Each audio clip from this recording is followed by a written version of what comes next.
Hi, welcome to this, I think, very exciting session in October 2023. Maybe in the future this is going to be solved, but where we are today, this is a very interesting topic where we're going to be talking about the Gen AI and privacy, but looking at it from the point of it's a massive opportunity for privacy, but also it's massive uncertainty, right? So there's a lot of areas here. And Sarah, take us, you got some slides just to guide us through it, and then we rock from there. Yeah, sure. I mean, this is what you get when you chat to Dinis. He asked you to do a talk about it, so this is why I'm here. I mean, I've been trying to get across what the governance challenges might be of this, involving myself in not-for-profits and doing an awful lot of reading. There was no way just reading was going to do it. I needed to speak to people who knew their stuff, could get under the technical hood and look across the piece to feel around the edges.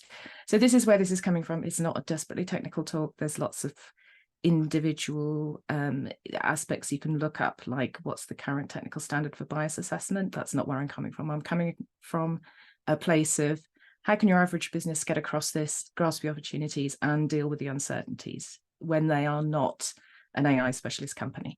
So first of all, I wanted to put up what Dinis had suggested we talk about. Bear in mind, he gave us half an hour. So the man is nothing but ambitious. We're going to go a get bit across. longer there. Yeah, I know. We'll see how we go. But we're going to get across some of this. I'm going to wrap it into some of the stuff that I'm going to cover.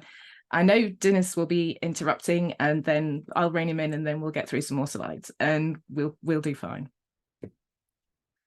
First of all, I wanted to just define some terms. So I'm looking at this from data protection point of view rather than privacy. The distinction is that privacy is one of the rights that data protection looks to protect. It's actually about any potential harms to the rights and freedoms of people that can come from any aspect of data processing. So it's not simply about retaining secrecy or confidentiality. It is about, is data being used in a way that could cause you harm, could cause you a risk to any of your rights. Perhaps it might be your right to vote, your right to life, your right to non-discrimination. So all of those things come into it. I generated these images with DALL-E just for fun.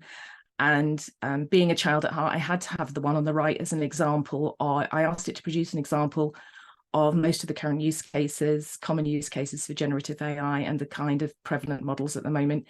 And the one reason I selected this one is because it's put AI fart instead of AI art. I just saw that. I was reading it. Whoa, what's that? It was definitely a keeper. It really sort of underlines one aspect of this, that there are a lot of limitations. There are edges around what it can and can't do. There are amazing things it's doing, like picking up flow diagrams, translating those into code, which is opening the door to a lot more accessible plain language coding and no code solutions. But I couldn't get it to remove the text elements of this, no matter how hard I tried. It doesn't do it. Once they're treated as vectors, then you're done. It won't take them out again. So it's just a little indication of where I'm coming from. In terms of generative AI, we have, and most people have a broadish understanding of it who are likely to be on this kind of call. We know it's a predictive text engine, but we also know that it's producing capabilities that are far beyond just that simple interpretation of it. It feels like a really solid iteration of search where you have a market advantage from being accurate and complete. So it's moving in the direction that we would like it to be able to access a lot of deep data. And of course, there's the bespoke versions of it where you can train with your own data. Of course, I'm talking about ChatGPT because it's blown the lid off this, but there are about thousands and thousands of large language models and other multimodal models out there. So, and a lot of them are more fit for one purpose or another. This is from a risk management point of view. My background is risk management. I'm looking at how can I get across this rapidly, defensively, to make space to get into it, look at it, explore the potential of it, but also not open the door to gotchas moving forward. And the baseline truth is you cannot start to assess risk to get some kind of pragmatic bead on required controls until you understand the use case context.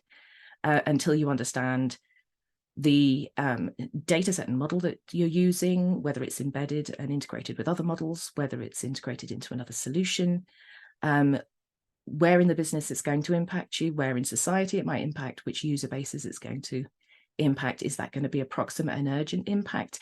Is it just surfacing something that's going to help you do your job better, or is it making a benefits entitlement decision? You know, you have things along a big continuum here. And I think with the existential risk discussions, it has really, really masked the everyday rolling out of automation that we really need to be paying attention to, where we're perhaps standardizing and removing post-implementation redress at quite a rate, as well as looking at the advantages to improve day jobs that are moving in a positive direction. So I cannot stress it enough that we need to look at some of the good categorizations that are out there and understand where generative AI can be a positive bonus, and where we need to still keep an eye on what's happening with broader automation that's impacting people right now. So this is just a wall of text. My apologies, it's part of the not having an awful lot of time to prepare. This is just some of the elements of privacy risk that, you know, I have on my radar. Can we extract personal data out of training sets?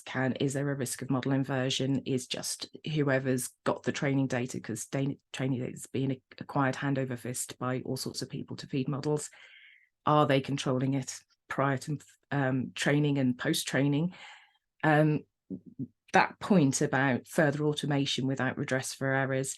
Are we innovating in the post-market monitoring as well as we're innovating in the automation and workflow automation space?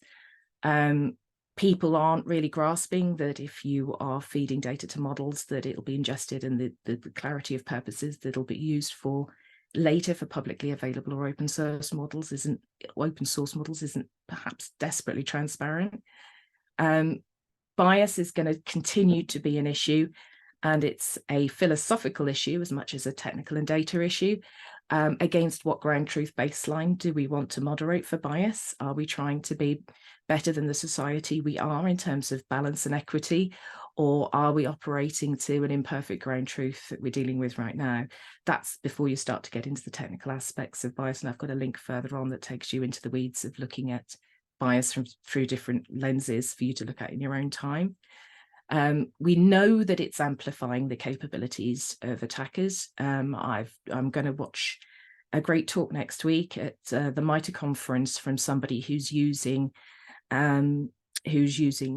both two types of models, but generative AI in the foreground, to map all the different attack vectors from beginning to end to identify pinch points to better prioritize remediation. So it's on both the attacker optimization and the defender optimization side.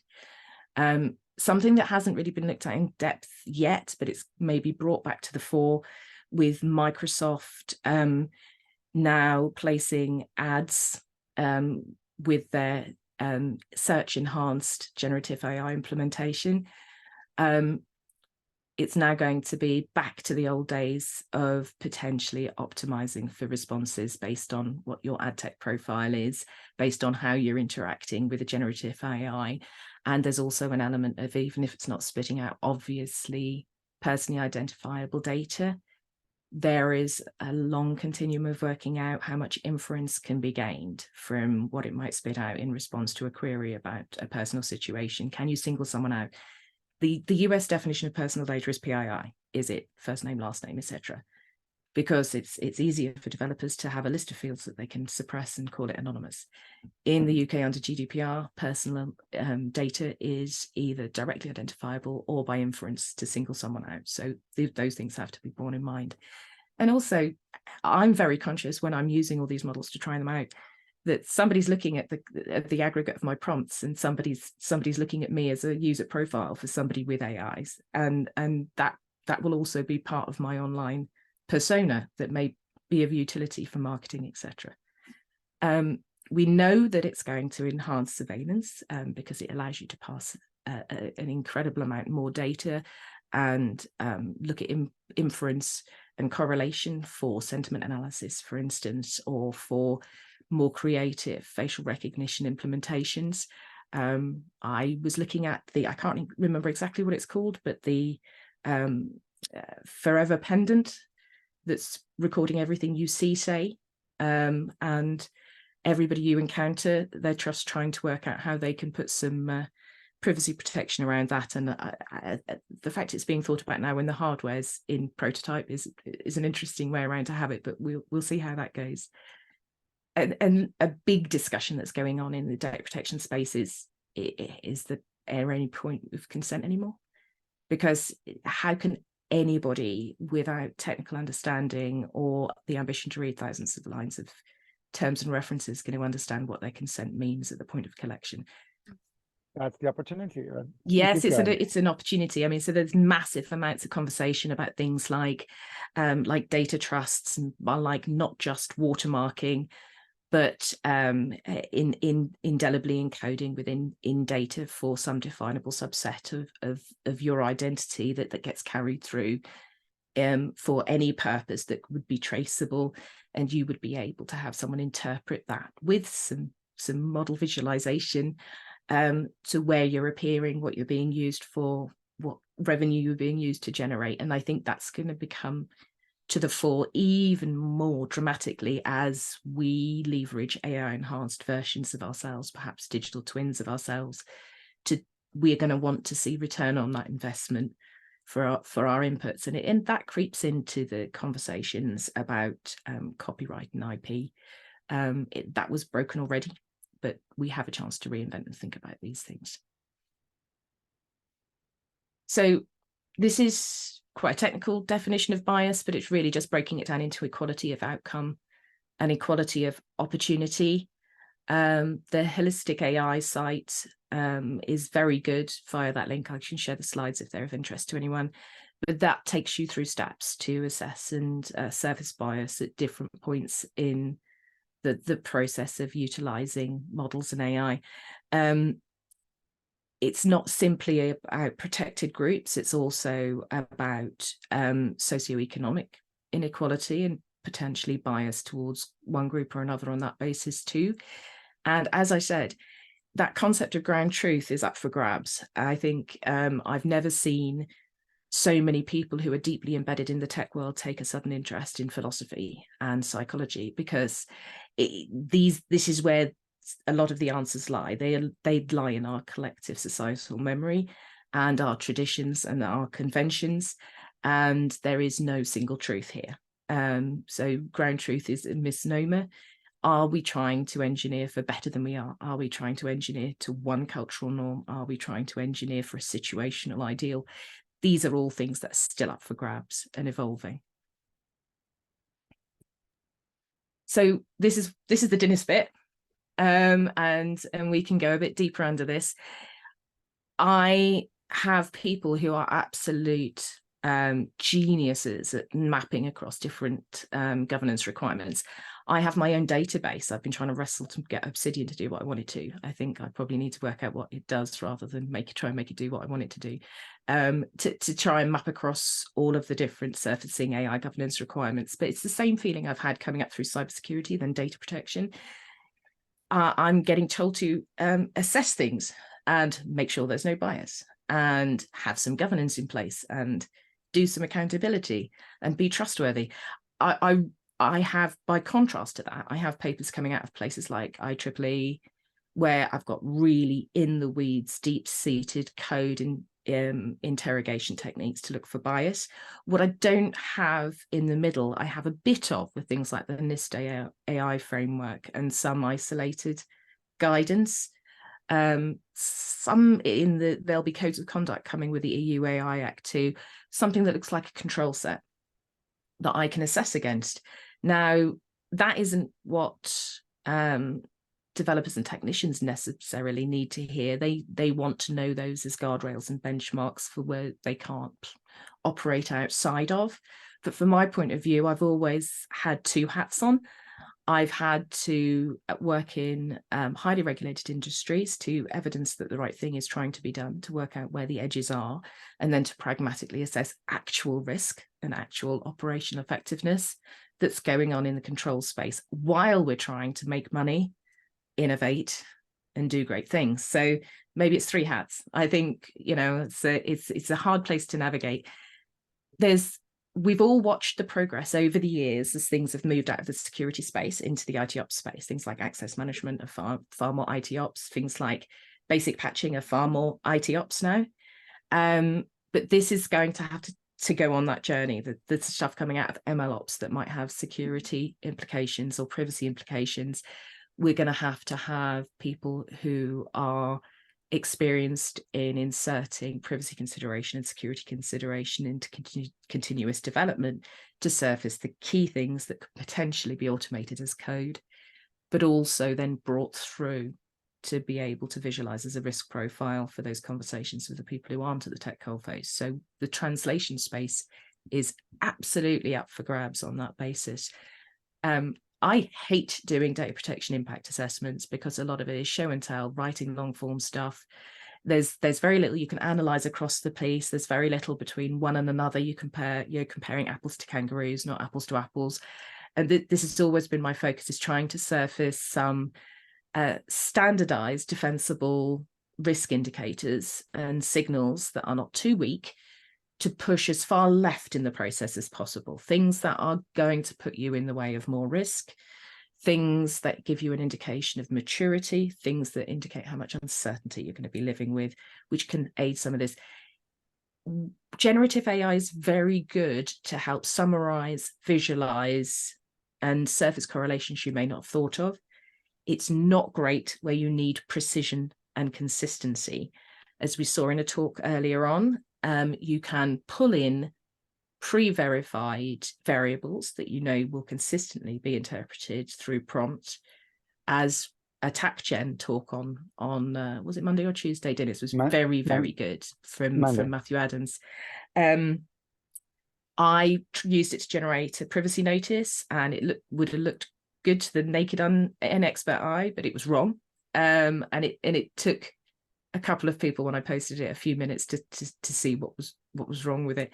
We know that lawyers have had their wrists slapped by preparing for cases, by trying to pull reference up from the bowels of the collective memory, and asking for references and sources. This is why all the major players are now adding search for validation into their wrapped offerings, because I think it was Claude had 3 out of 4 references I asked for, which I knew existed. The URL's completely wrong. The references are completely wrong. I said, you've got this wrong, correct it. The next 3, 2 were right, 2 were wrong, different ones. This validation step is very important. So let me introduce you, right? Yeah. See, I think, so my analogy now is that in Iron Man Jarvis, you have the reference of the AI for Iron Man, Tony Stark, that helped him to build that stuff. Yeah. Right? I feel that what we've done was we built Jarvis, which is an insane helper, right?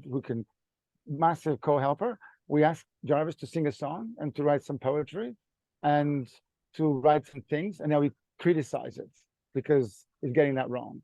So I think the generative AI, and in a way, it's funny because the way we're talking about, there was a thing I realized here is that I think hallucinations are really good on GenAI, right? Because I think they show the limitations. Because here's the interesting thing. The ML models that are already using society, that actually probably they shouldn't be using society, they also hallucinate, but they hallucinate in much smaller percentages. In fact, they hallucinate that's where we get a lot of bias problems, lots of really bad decisions being made, but they start to be on the low percentages. So they almost get struck to the radar. But actually, I don't think we should be using ML for those cases, the same way that I don't think we should be using GenAI for that. Where it's really good is if you give a bit of data and you can interact about that data, having a bunch of references in the past. And that's why, for example, if you look at the attack gen, the solution that he came up with, which works really well, is to say, okay, you might even have access to the attack tree yourself, but don't use that version, use this version. And now I'm asking you questions. So in a way, it's almost like the model learning via the main attack gen almost gave it the understanding, right, of what it is. Yeah. You need to feed it data. And I think that's where we're going wrong. We almost asking too much of this technology, and we almost not appreciating the fact that what's amazing about it is you can interact, you can have dialogues. So the way I use, for example, ChatGPT, and this is interesting, I stopped using Google. Right? In fact, I found it irritates me to use Google now, because I cannot put context. In fact, I had to search images for a talk recently, and I was really pissed off because I was so inefficient. And I was like, can I just explain what I mean? and I know that the data was there, right? But So my point, much. but my point here is that where is really valuable is that mode where you kind of know the outputs, right? So I think there's two worlds here, right? There's a world where the person who knows the output, he can make that person 10 times more productive or 100 times more productive, because what it does, it shortcuts a lot of the steps. And this is the generative element. It allows the recreation of the materials to be very cheap, right? And Yeah. that's a big difference. So I don't think that's, the interesting part here, and the interesting opportunity is to say, hey, ChatGPT, give me a data impact assessment of this without a lot of data. That's not what I'm looking for. What I'm looking for is to say, hey, here's a bunch of data sets. Consolidate this. Give me an analysis of it. Give me a review that I can look at and go, yes, that is really good. Now, fine tuning like this. Now, what about this data set? What about this data set? Even more interestingly, and this is the bit I made here, is that when you talk about explainability, where I think we're going to get a crazy amount of mileage here is to be able to translate it to the stakeholder. So I'll give you an Yes. example, right? I need to brief my board. I need to brief my execs. I need to brief their direct reports. I need to brief their teams. I need to brief the engineers. Now, the only way to do this effectively is to have a personalized briefing that takes into account who they are, what language they know, what culture they're in, what state of mind are they in, how do they like to be communicated, what's their background, what they know, right? So if you don't know that, your message are always going to be diluted, right? Yes. So I think we now have the ability to say, I want to communicate this for this persona, give me that bit.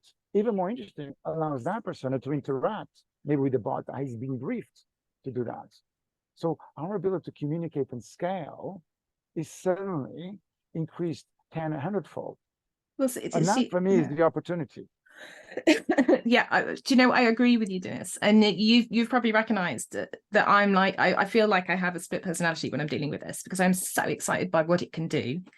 There was one of the elements we talked about, bringing people more neurodiversity into the industry, and yeah. I think this is a superpower for a lot of typically neurodiverse traits, because I think this is going to, I will apologize to anyone for generalizing, but within my sphere of experience, but thinking to the nth degree, seeing every extrapolation of potential outcomes is not the challenge for a lot of my neurodiverse peers and comrades. It is finding a core to simplify down, to bring other people into the conversation, and for that it is amazing. And also it's taking a real super complexity of ideas and giving you that plain English that gives you a starting point to work out from, and that has been a game changer for a couple of people I know. It keeps them on task. It stops them having to be pulled out of rabbit holes by their ankles.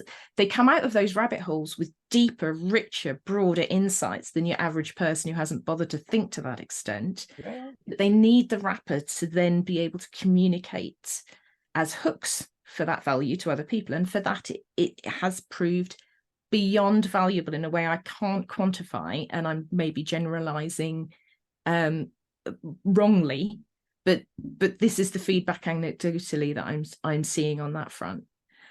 So definitely with that, I've actually, following on from this, I've got something that kind of speaks to that a bit, but I wanted to sort of keep it in context of potential use cases, because I think it's really, you have to use it to work out what it is and what it's not. And I think we're trying to generalize to regulate in such a complex space that we are going to hobble some of the potential here. So I mean, that I make my money because I can deal in regulations, but I'm a pragmatist. But take a step back, right? We still don't understand how it works. Yes. Nor do most of the model vendors. Yes, exactly. So if you think about it, right? The idea that we should allow something that we don't fully understand to be fully autonomous and make decisions is insane, right? And think about it, like in the human world, we don't allow that, right? Like, for example, like we don't allow the genius to use AWS expert to be running production by himself, right? So we know that we put guardrails in place. It doesn't matter if this person can do it all or can provide all the answers. We put system checks and balances in our workflows, right? Yeah. And we've learned that, for example, sometimes the explainability of something is more important than somebody who can do it sometimes, but it has a margin of error of X. So that's why also I feel that it's these transitions that are the interesting opportunity, right? But of course, people, sometimes it might feel like a shortcut, and I'm sure there's a lot of team companies and stuff that will use it. But I think that it's like the internet. Think about it. The power of the internet is that you can send a packet from A to B in a distributed way, and it arrives there. It actually eventually arrives there. But look at what we build on top. So I Yes. still feel that GenAI is a bit like that. That's the capability that is really interesting, is the ability to feed it data and get analysis and then have a dialogue in human language about those outcomes. Yeah, And well, the speed at which we're moving up the stack and building things on top of it is so rapid at the moment. That's one element of it as well, compared to the speed at which solutions were built on top of the internet. But we've always done that, right? If you think about it, we've always done that. You can argue that the speed that we build stuff on top of the internet was massive. The speed we build stuff on the cloud was massive. Like, I think we've always done that, right? We've always built things on top of the other.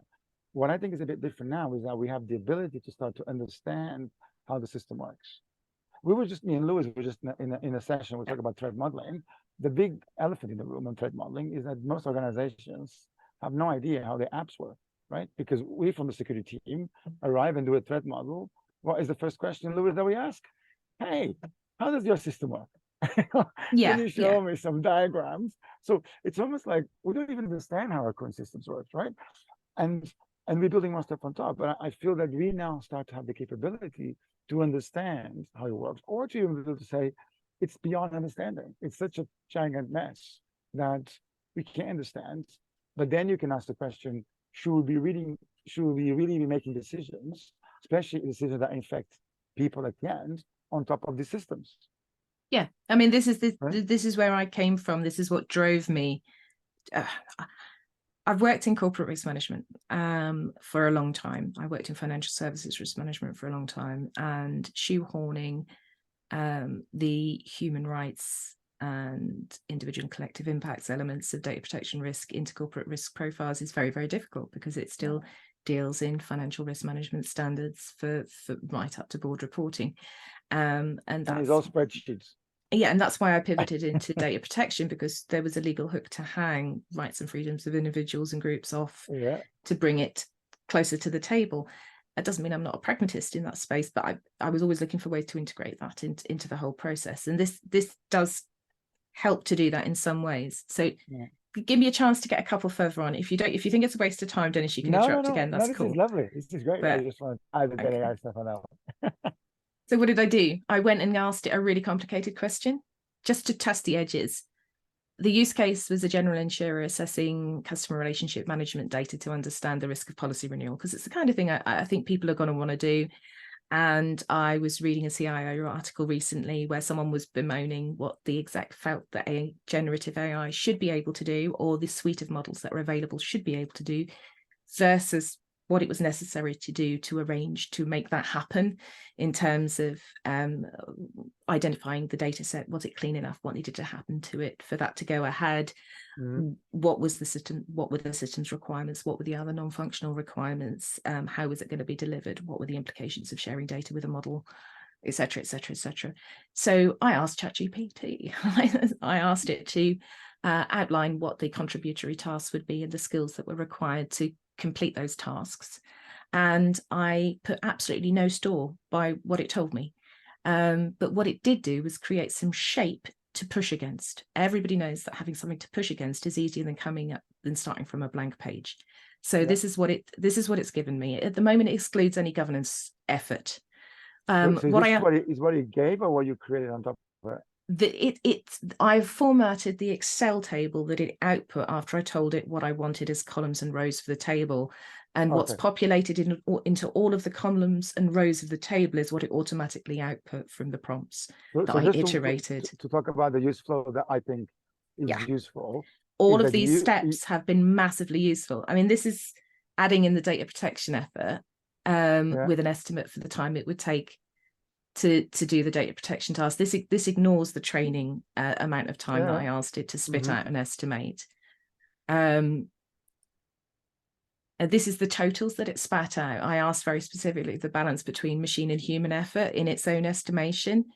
So it's, you know, it's looking at 9 on a year of consistent full-time available effort from in a balance of this kind of proportion to get to the stage where you can start to get some useful insights about what the risk of attrition failing to renew policies is for an insurer.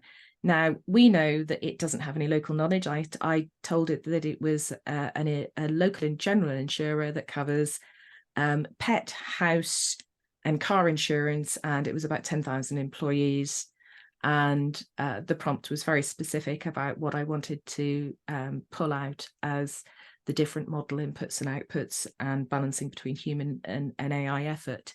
And it is about how far it can get you in terms of something to interrogate or push back on.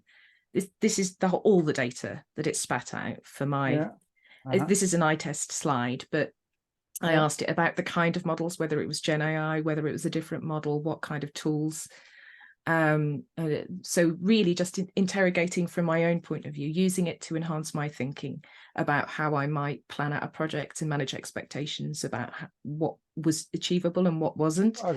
And I thought the best use for this would be to hand it to the consultant that they paid to come in and tell them how AI could 10x their business and say, can you tell me how you can justify your estimates compared to these estimates? Can you help me to interpret this? Because that felt like a very many-layered validation of the offerings that we're getting. In some ways, I do feel that management consultants' jobs are at risk more than almost anybody else's with this. Well, they need to leverage it, right? Of course they do. The Boston Consulting Group study, the Centaurs and Cyborg study, training on their own data. It was really interesting, and it should be paid attention to. And the way it uplifted probably the least productive members of the team more so. I saw that. So it was pulling down to a mean, and there was thinking about that.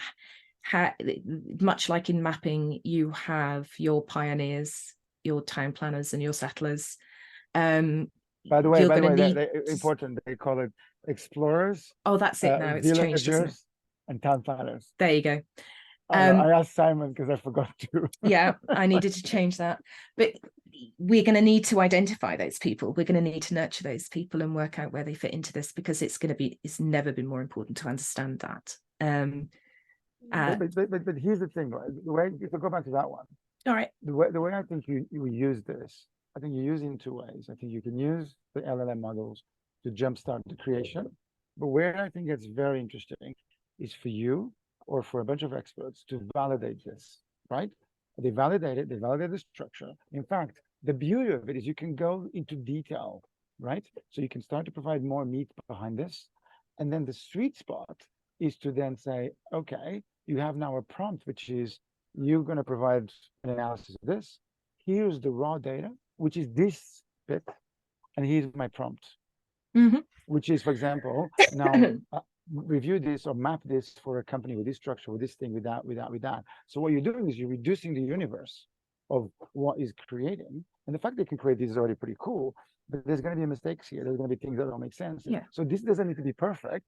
This just needs to be better than what you would do initially as a first or draft, to get to this point quicker. So that, to get to this point quickly. And then as we learn that, so I now find that I can already understand that I can prompt to get to here. So my prompts now are designed to get me to this phase, so I can then analyze it, verify it, and my bits, which has extra context. And then I use that to feed the next question.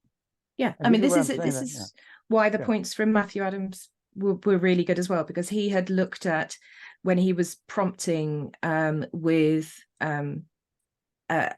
attack actors to get mapped to techniques and to then produce incident scenarios to plan exercises around. What he surfaced was that he couldn't reproduce exactly with the same prompt with different models, say Bard or Claude or Llama. He was having to prompt engineer to pull other generative AI LLMs to the same output, so that there's many layers of understanding that they're going to go into standardization. And then there is that question of model dependence and economics of retaining access to it over time, because like I do with some other things, it's recognizing that this is everything we're talking about is absolutely beyond a vast amount of people right now.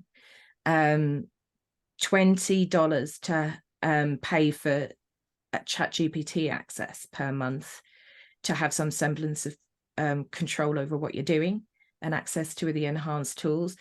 That's a big portion of disposable income for a whole shed load of people, and it will be gated for a whole shed load of people who work for someone else. At the moment, it may change at some stage soon. I work for myself, so I can pay for what I feel is needed to do my job, and no one's going to stop me using it.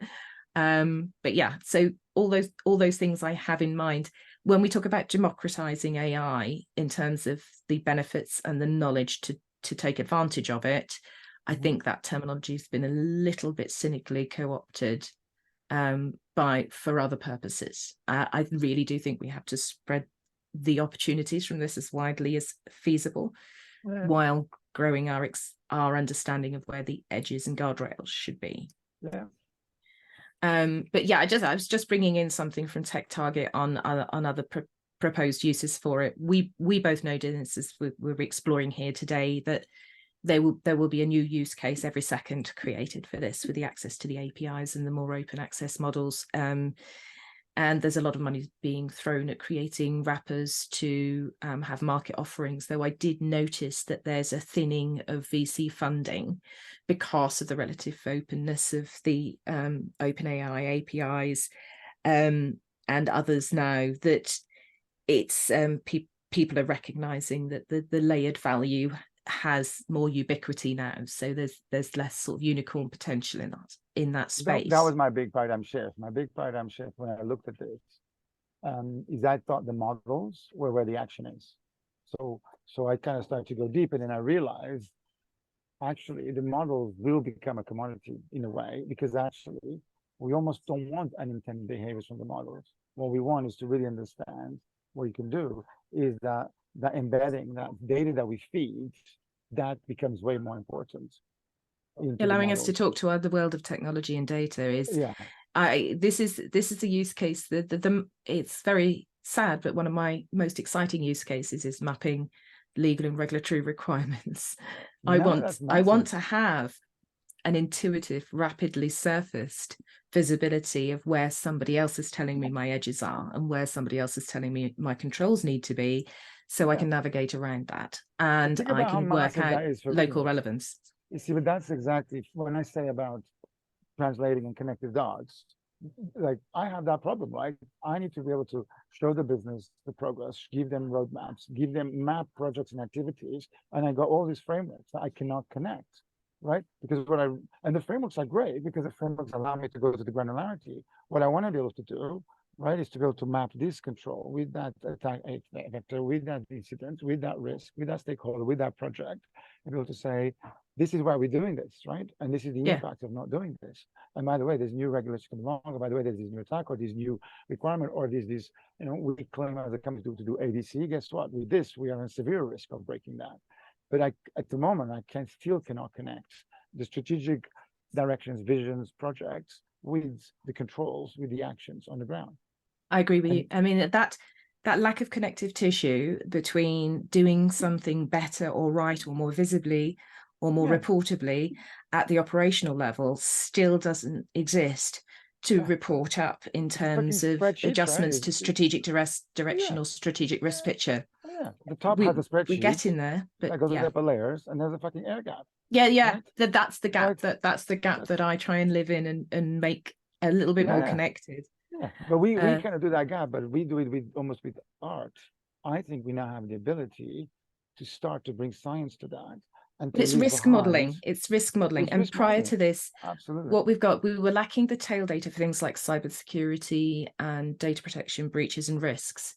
We didn't have consistently standardized enough reporting about all of this stuff. One of the promises of things like GenAI and other models is that you can bring consistency and standardization out of unstructured data. That's a massive sea change. It was always promised for big data and various analytics attempts, but it was never really realized. And that could potentially produce analyzable, effectively labeled data to enhance our understanding of risk, to build genuine risk models for a lot more things that are have more utility and have more potential to be aggregated realistically.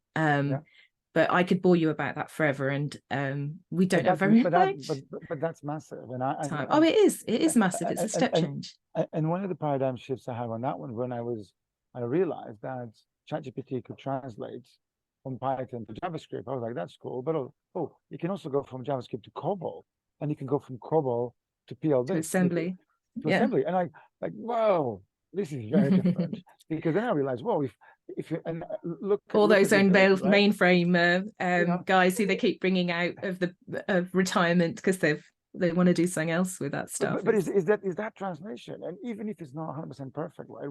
We can now to put some guardrails on that. But is that ability to translate, like you just said, unstructured data to a structure? And then the power is that you can put other bots in the mix that can give you the consistency, so you can actually start to reverse engineer things, right? And we know how to do that, because like we can have a bot that goes from A to B, B to A, and variations, but that now scales because it's a one-off effort to create that. And then and that's why actually complexity is almost like you want simple things. In a weird way, you don't want a model that goes from here to here. Actually, I want a model that goes from here to here. There is power in the incremental changes. And version controlled, right? And that's the key thing. Version controlled, all checked in with tests, right? But that in the past was impossible to do at any kind of scale.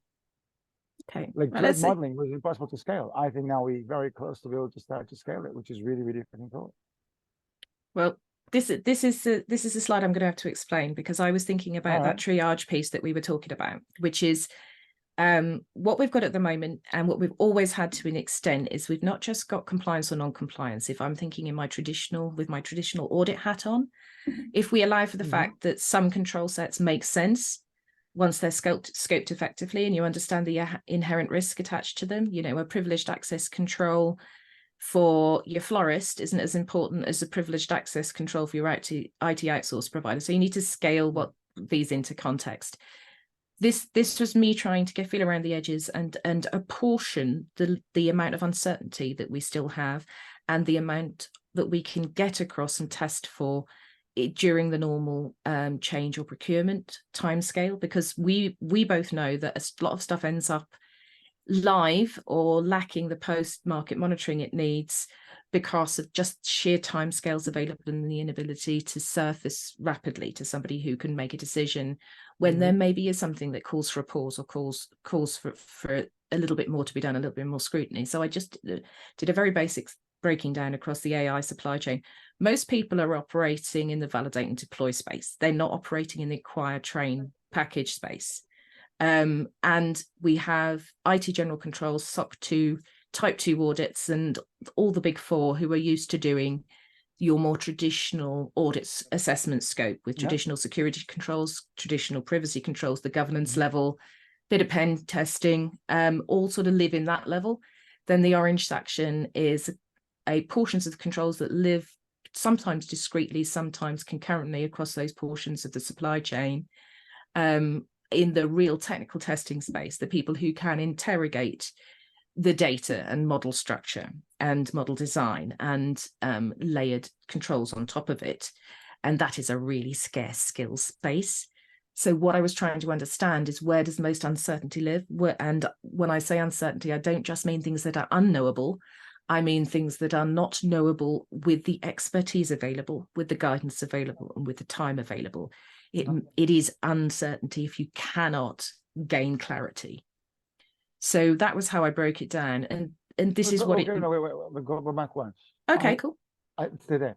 I think you're missing a couple more steps here, because I probably am. This was nice to make it fit on a slide. Yeah, but carry on.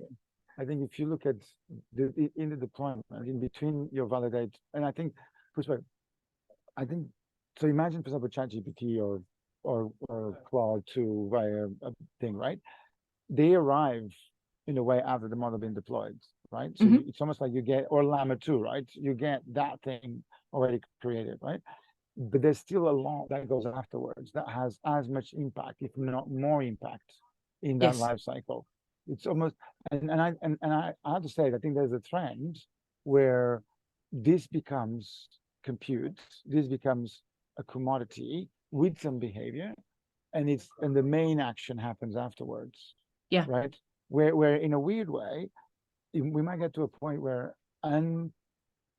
what's called unverifiable and not understood behavior becomes even more of a bug of the systems, of the models, where we start to prefer models. And you can already see this in a lot of people where they go, well, we play with ChatGPT, but we use 3.5, or even use the smaller one, which although might not be as powerful ChatGPT, the way you can seed it and the way you can give it the prompts becomes a lot more predictable, a lot more, still there's the same input and output that you want, but without the extra baggage. So it's interesting, the news about the Arrakis, isn't it? They're not releasing the smaller models, OpenAI, where people are very interested in why that might be. But there's going to be a lot happening in terms of boundaried models, bespoke models, purpose-specific models. Open source will drive that, right? Because now that we have enough models, right? And remember that a model is a bunch of numbers, right? Like that sometimes, it's like a model literally is a matrix, right? Okay, it's more complex than that, but fundamentally is this frozen thing that you then ship, right? It's just a bunch of mappings. So, so I think you need to add to here is what you do with it, right? And not the prompts, but also the controls that you can put in the middle that make a big difference in that workflow.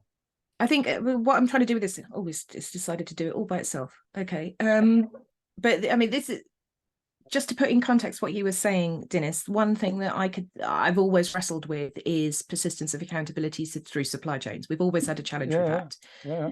Each downstream vendor gets about 1,700 different flavors of third-party assessment chucked at them that they more or less busk or robustly give you an ISO 27001 certificate that's just for physical controls in their canteen, for instance.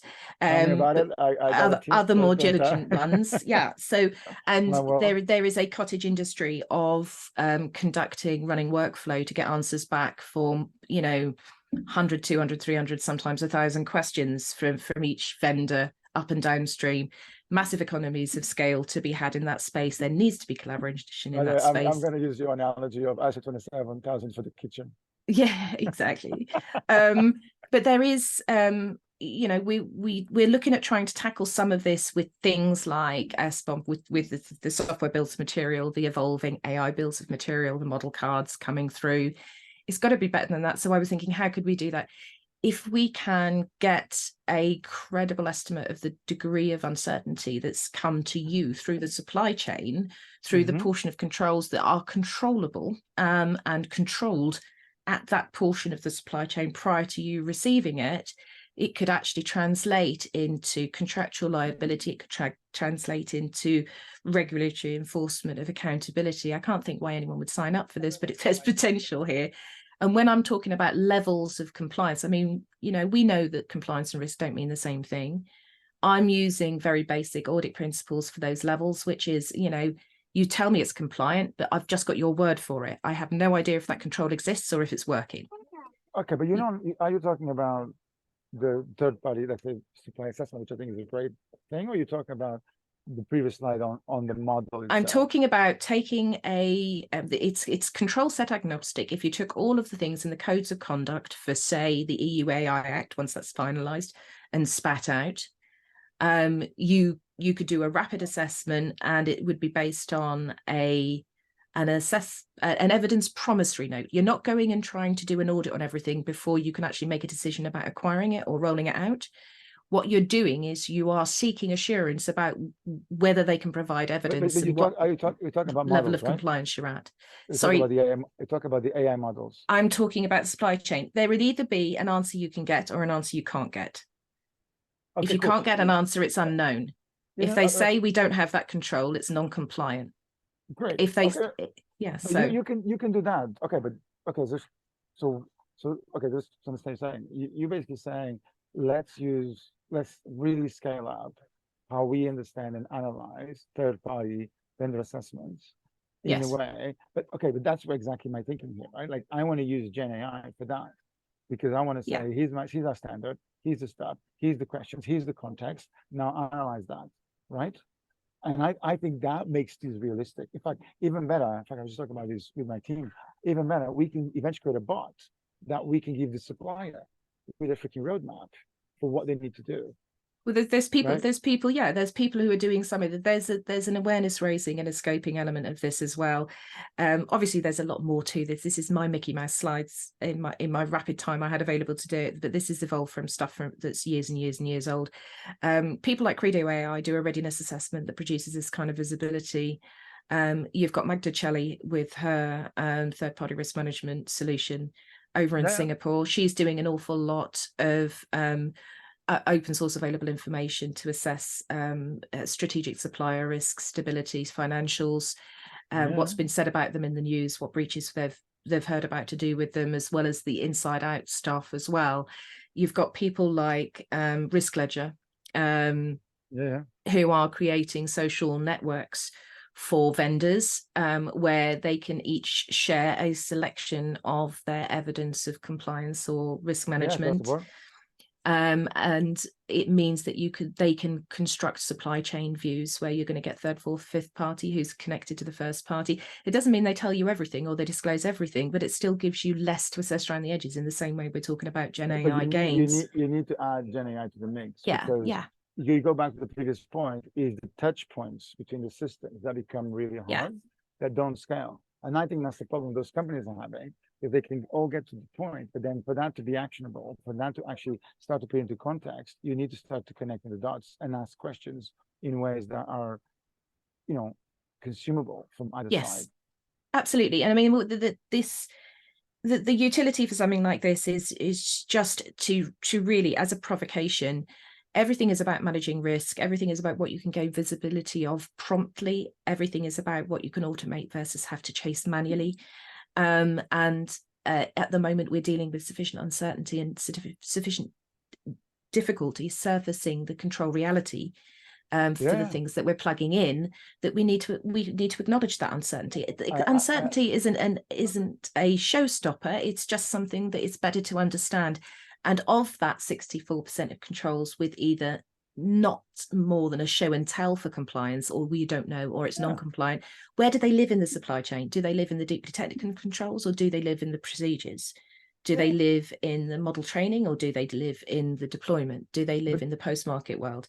It's really just trying to locate your uncertainty, to focus your effort for deeper assessment, and focus your effort for trying to handle your residual risk. But here's where I think the opportunity lies for privacy, for example. Imagine me being able to do a privacy assessment based on my specific requirement and based on my specific commitments and by level of privacy, let's say, understanding of the company to our suppliers, where I can get this level 1 to 5. So I'll probably have suppliers that today have flying colors, like marketing materials are awesome. They look really shiny. But once we do this assessment, we realize they're not managing our data. Once you kick the tires, massive privacy risk. But that today doesn't scale because we cannot customize. No, there's no sweet spot that anybody who's done third-party risk management will know. There is no sweet spot between looking someone in the eyes and actually getting evidence put in front of you versus just taking their word for it. There is no half verifying level. You may as well get some honesty about how mature they are and whether they've got a control in the first place, because then you can work together to improve things. But imagine now a model where you can say, here's a bot that is now being trained in prompt for this specific data. We can even say, look, that's fine. The data will not leave your company, but I want the output of that. And then I think the conversation would change very quickly. Because so there are elements of this. Again, it's looking at the discrete pieces where you can get defensible, reliable, reproducible gains. It's always about that. I mean, this is where we want to get to. You're talking about talking to executives and boards. If I've got a decent indication that I can surface rapidly of their capability and maturity in terms of, do Do they have anyone that understands the specifics of models? Can they even start to get across it and understand their own risk profile? And they're doing something that is going to be pointed at lots of vulnerable people, that is a very proximate risk. It's going to lead to high impact decisions very quickly. It's going to scale very, very quickly. Then, you know, as a guide, you're going to either pause, or you're going to put in a heck of a lot of very responsive post-market monitoring, so you have rapid feedback loops. If it's medium risk, if you're doing something that could potentially have some impact, maybe it's to do with a little bit of an enhancement to insurance claims using AI, but it's not going to move the needle massive distance, but it could have a reasonably large impact on people in terms of having claims rejected or approved. You could pause and get some deeper dives for validation, focusing on where you've got higher uncertainty or higher levels of non-compliance based, most likely to be uncertainty. If it's low risk, if you're just doing something like putting together an attack gen model, that's going to be something that you're going to refine, and it could be really, really useful, but it won't be the only tool in the armory, and it's not going to materially affect your response to breaches, etc. It's going to be a positive addition that you can pull out or not. Then why would you not mature and learn about the tools and etc. and mature in parallel? The thing we've got at the moment, though, is we've got a lot of things being viewed as ethically tolerable justifications to move forward, regardless of where you sit on this picture. So what happens when the business wants to take the high risk? Yeah, that bothers me. So, I mean, this is just to close up, and then we can get into whatever you like, is we need to know what it is and isn't. Yeah. We need to have some taxonomies, ontologies, categorizations that we can all have a conversation where we're talking about the same stuff. We are starting to surface some useful things in terms of groups of use cases that come with more or less inherent risk. We are starting to pull out some tasks that it's more and less suited to, depending on the model and model maturity. And we're starting to get some understandable language around model types and model function types. We need to make spaces, low impact spaces, to do high impact things potentially in safely. I mean, obviously we've got regulatory sandboxes, but we need to be careful that we're learning lessons from that, and it isn't simply rubber stamping those things with greatest market potential. It has to be innovating in the governance space as much as it's innovating in the monetization space. And I think we've got a little bit of an imbalance there. We need to have those feedback loops. At the moment, the place where algorithms and more sophisticated machine learning are being used that worries me the most is things like benefits entitlement, healthcare access, that kind of thing, where I feel that we haven't evolved to detect, monitor, log, feedback, surface, aggregate rapidly enough on those non-standard cases, exceptions, and potential attrition out of systems when it comes to post-release. And I do think we may be at risk of the outsourcing effect, where people are very, very focused on removing fragile people from the equation is going to be one motivator in some spaces. It's very easy to understand that if you can be far more productive, maybe you need less people. And when I talk about not overzealously offboarding your domain specialists, I don't just mean your sort of superstar, rock star developer. I mean your people who really understand some of your most basic tasks inside out. They probably know intimately why it works, why it doesn't work, what could be done to change it. I think regardless of whether or not it's AI that's used to do it, I think we have an opportunity to learn from our people again, because I think there are a lot of them inside organizations who could tell you tomorrow how you could save a lot of time and effort. And I think it opens the door to those conversations again. And that's my last word on things. I think really we can't ask people to be accountable for things that they can't influence or they don't have sufficient information to understand. So we need to be having better conversations in this translation space and surfacing better, simpler information faster in these processes, and really being creative about how we bring that information to the fore. I agree. And that for me is the opportunity. I think the same way that, the internet brought global connectivity, and I think the same way that, we can do Zoom now and all this stuff, right? I think this new transition or a new, technological jump allow us to do the things that we just described in a scalable way. Hmm. Because I think the problem in the past, and then even when you try to regulate, it doesn't work because the overheads to do some of those things actually, in a weird way, had the perverse effect that almost rewards the ones that can do it better.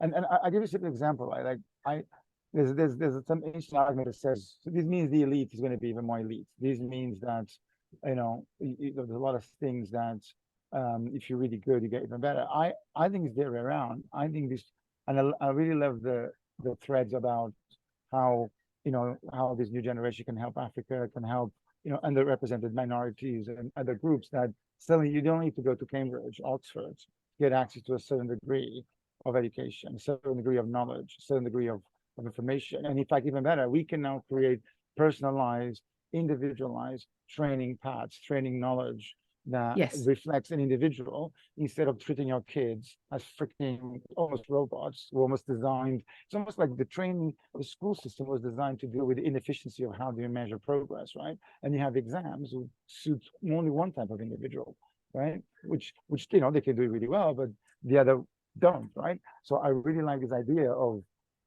spreading, almost the talent pool in a way of providing knowledge that allows a whole raft of individuals to enter a certain type of workload that before were just not possible because they didn't have the opportunity, they were in the right place, they didn't were born in the right postcode, all sorts of things, or the right country, to give those opportunities. And I think that's very interesting. Like teachers, right? So people say, do we don't need teachers? I'm going, we need even more teachers, because teachers are the most important people in the education. They're the pivot points, right? An amazing teacher makes a whole difference, right? So suddenly we can now remove a lot of the overheads from the teachers and allow them to teach, right? Allow them to think about education. And it's the same thing with teams, right? Like I'm telling my team, like if they're not spending 20-30% of their time figuring out how to work more efficiently, whatever they do in the other 70% of the time is actually not going to be that good. So now I think there's the number of individuals that are going to be resistant to change. And for those, I don't think we can do a lot, right? And they're going to move, and then maybe they wait and then they move at the end. But I think there's a whole talent pool of individuals that would love to have opportunities that don't have today. I think can have with this new ability to learn in a much more personalized way. Yes. And if you look at, I think a lot of things that we see in corporate environments, we see lots of companies getting away with things that they shouldn't, and they only get away with it because there's no visibility, there's no ability to scale that information out of the company. And I think we could do that now in a way that scales a lot more, that brings a lot more transparency, that rewards the good behavior, because that's the best way to ratchet up, right? Well, this is one of the things that I found worked when I was building a massive vendor governance program.